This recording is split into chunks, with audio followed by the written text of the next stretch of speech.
As we've been reporting, Tropical Storm Debbie continues to pound the East Coast, but 63 million Americans are also coping with excessive heat, enduring temperatures that feel as hot as 110.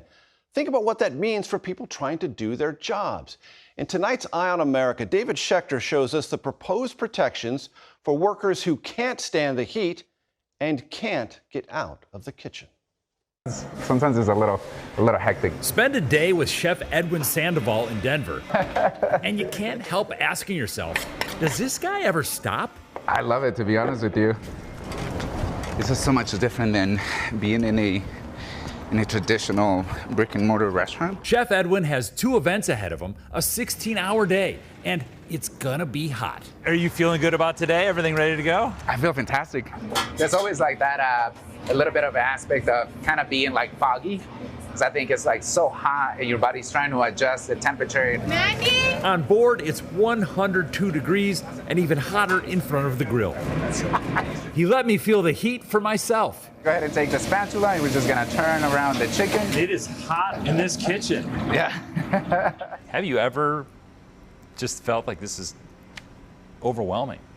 You know, I think consistently, and I think there's just like to a point where you realize that there's a discomfort in working in kitchens. Chef Edwin regularly rotates his workers off the grill and carries plenty of water and Gatorade on board. And while 5 states have laws in place protecting workers from excessive heat, for decades, there have been no federal protections.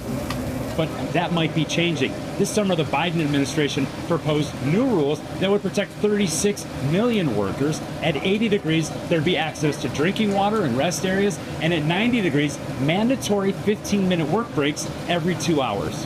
The proposed safety standards would cover most private sector jobs like restaurant, construction, warehouse, and delivery. Some big trade groups like the American Farm Bureau Federation oppose the new rules. In a statement, it writes, "This rule is another one-size-fits-all regulation that fails to account for diverse regional differences." I think they absolutely will make an impact on the lives of workers. Jill Rosenthal is an advocate for worker health and safety.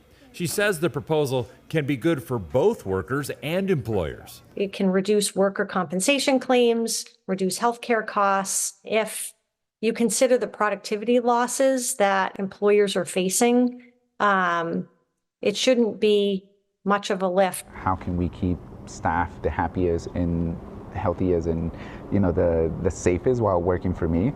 But then also I have to sit there with the same logic and say, how can I make this financially responsible on my end? Across the country, 7 out of 10 communities now experience at least 7 more extremely hot days each year than they did in 1970.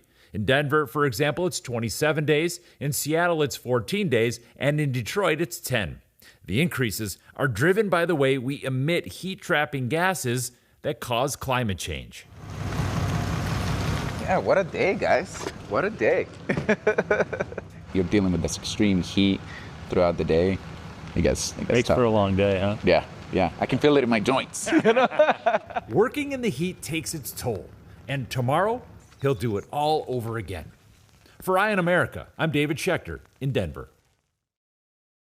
Health officials say the heat can be especially dangerous for pregnant women. Our national environmental correspondent David Schechter reports on how climate change is raising those risks.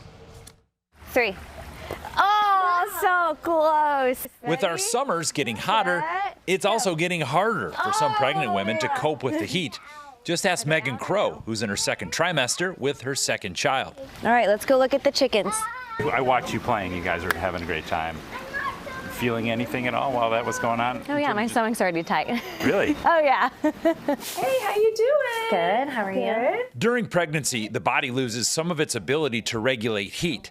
That can lead to dehydration and, in extreme cases, early labor. Dr. Catherine Principe is Crow's OBGYN in Fort Worth. Is that something that you ever think about? Where we're seeing patients coming into the triage area with preterm contractions from dehydration a little bit earlier in the year and lasting it maybe a little bit later into October. New research from the nonprofit Climate Central looked at the connection between climate change and pregnancy and found women in the U.S. now experience 12 additional extremely hot days, leading to a greater risk of preterm birth and infant mortality. I feel like they don't have the knowledge. Public health researcher Robin Stassen was surprised at how little heat risk information states offer for pregnant women. In her research, she found that 11 state health websites didn't have information on heat risks. 31 states and D.C. offered basic heat safety tips, but nothing on pregnancy. And only 8 states had specific warnings about heat and pregnancy. How could states not be talking about it? Yeah, that's a good question. I think people are now actually recognizing that heat is an issue. Climate change is happening. Expectant mom Megan Crow says women deserve more information about the dangers they face. It is really concerning if things are getting worse that it's going to be harder for us to do so, to stay on top of a healthy pregnancy. And that was David Schechter reporting from Dallas, where it was 94 degrees today. Extreme heat is now the deadliest weather-related threat in the United States, killing more people than hurricanes, wildfires, and floods combined. Cities are especially vulnerable to the excessive temperatures because of what's known as the urban heat island effect. In tonight's In Depth, Ben Tracy with our partners at Climate Central looks at one way to beat the heat, which could be a cool solution across the country. There are always some days that I feel like we live in the middle of the Sahara Desert. For Arwa Aitchib and her mom Wafa, summertime in Chelsea, Massachusetts means trying to beat the heat. What is it like in the height of summer on a really hot day around here? I just can't stand it. It's like I feel sticky, it's humid out, and if you go out, the sun immediately burns your skin. Their neighborhood outside Boston offers little shade. We had no tree over here at all. Chelsea is an urban heat island, covered in pavement and vehicles that soak up and radiate heat.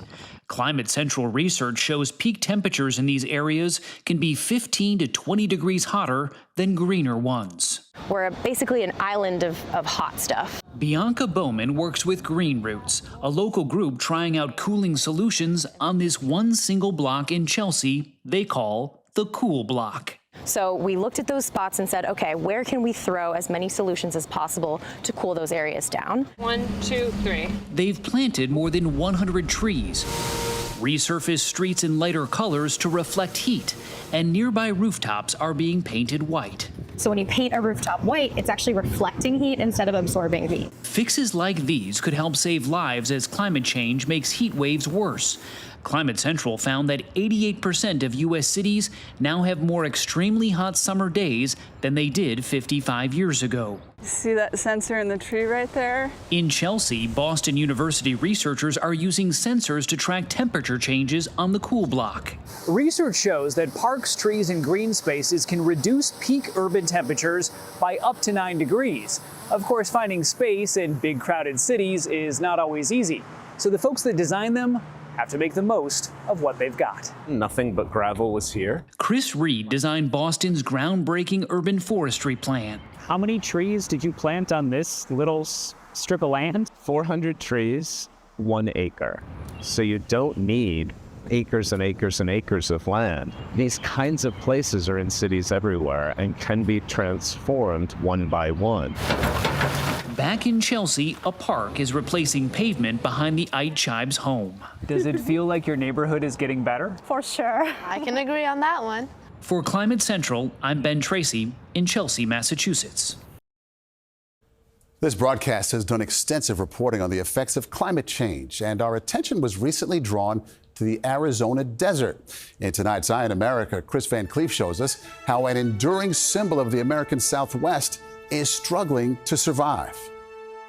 Everybody wants to get their picture taken with the saguaro cactus. They are the main attraction. They are, without a doubt, the main attraction. John Gurule from Scottsdale Adventure Tours makes his living off the Sonoran Desert, where the saguaro cactus has thrived for centuries. Some of them are well over 100 years old. But now, parts of the Arizona desert are getting too hot for these cactuses. Just within the last year on this trail that we take, I've noticed 2 of them that have actually been blown over, and to me that's highly unusual. What goes through your mind when you see that? But it's always concerned that, you see that maybe it's something bigger. It doesn't take a rocket scientist to see them and see that it looks like they're melting. The already arid Southwest has gotten drier over the last 20 years. Starting in 2020, parts of Arizona have seen extended periods of record-breaking heat.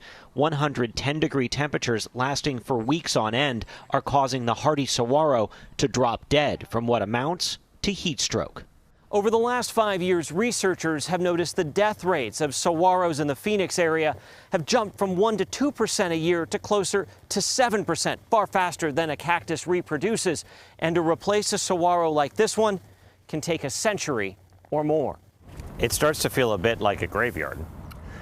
It's a little bit like that, yes. When you see Scientist Kevin Hulteen has been studying the cactuses for 14 years. We are undoubtedly going to be seeing more and more of these kinds of graveyard conditions as the rest of the desert continues to get warmer and warmer. Researchers say studying the saguaro's response to heat is challenging in part because the cactuses grow very slowly. They're not going to disappear completely. But in terms of trying to improve their chances, it really is partly up to us. So his team at the Desert Botanical Garden is working to identify the most resilient varieties, saguaros best suited to withstand a hotter, drier Arizona. Are we looking at the future saguaro cactus for Phoenix here? Potentially, yes. Hopefully. That's the idea. Some of these seedlings will end up in the Tonto National Forest. It will take decades for them to grow and will likely require a symbol of the Old West to find new strength to survive. For Eye on America, I'm Chris Van Cleve, outside Scottsdale, Arizona.